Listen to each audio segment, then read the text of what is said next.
So what is PPC? When on the search engine results page, you will normally come across something like this. Highlighted in red is to show that it's a PPC ad. When you click on these results, someone has paid for your click.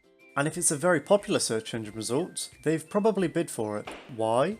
Because you, the customer, are important. You are essentially a potential sale. PPC ads are really good short term, as it can really help put your business on the map. But as time goes on, it can get very costly. So it's important to know about PPC before you plan to use it. So what are the advantages of PPC? It can be customised mid-campaign to see what results work best. And those results can be seen almost immediately and to the audience that you've been targeting. You can also measure the effectiveness of the campaign and determine the return on investment.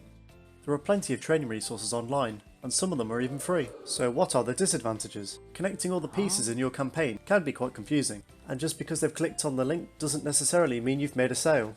And unlike this video, it can be incredibly time consuming. Have a question? Enter it in the comments below, or feel free to visit our website.